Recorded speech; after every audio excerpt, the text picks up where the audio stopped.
Et demain, c'est notre Zoom quotidien sur une innovation avec Cécilia. Bonjour. Bonjour. Aujourd'hui, on s'élève, on va parler d'art. Oui, on va parler d'art. Vous connaissez le musée d'art moderne de Londres, le Tate Museum. Il accueille en ce moment même des drôles de créatures robotiques. Ces robots qui flottent en l'air, un petit peu comme des méduses. Alors, ils portent un nom, ils s'appellent les aérobes. Et ils sont le fruit de l'imagination d'une artiste new-yorkaise qui s'appelle Annika Yee. En fait, ils sont inspirés de formes de vie océaniques, mais aussi de champignons, et ils flottent en l'air comme ça, au-dessus de la tête des visiteurs. Et alors, comment ils se déplacent? Quel est le mécanisme? Alors, vous allez voir, on comprend que c'est en forme de ballon, globalement. Donc, il y a de l'hélium à l'intérieur qui les porte en l'air. Et puis, à l'intérieur, on trouve aussi un rotor avec une petite batterie pour mettre en mouvement les tentacules qui leur donnent l'air de méduses. Mais ces tentacules, elles vont aussi servir à influencer les mouvements, accompagnés de toutes petites hélices qui sont sur le côté de la structure.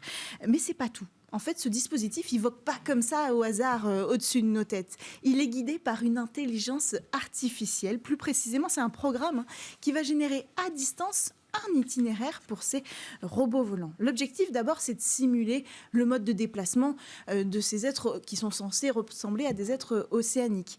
Mais c'est d'ailleurs le même genre de programme qu'on utilise pour simuler dans des expériences scientifiques le mode de déplacement des animaux marins. Mais il y a un autre objectif, l'objectif de reproduire une interaction avec les visiteurs. Alors, je vais m'expliquer.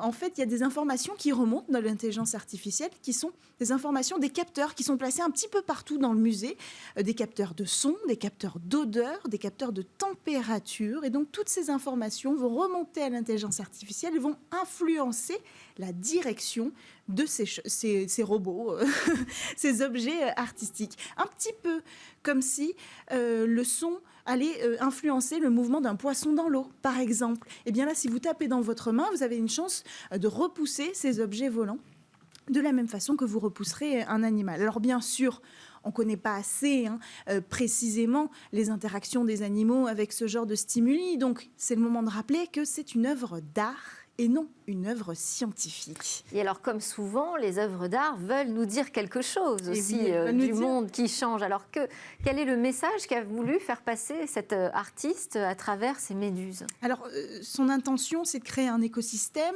et de montrer l'influence sur le collectif et sur l'individuel de la technologie.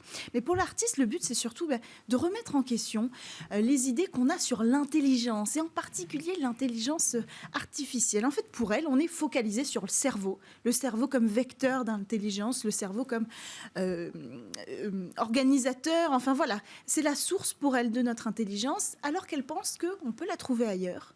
Par exemple, dans les sens. Alors elle dit, je cite, que la plupart de l'intelligence artificielle aujourd'hui fonctionne comme un esprit sans corps, alors que les organismes vivants en apprennent beaucoup sur le monde à travers les sens. Donc il s'agit aujourd'hui d'apprendre encore une fois de la nature, d'en apprendre peut-être un peu plus que ce qu'on imagine en tant que citoyen, mais aussi en tant qu'acteur du monde robotique.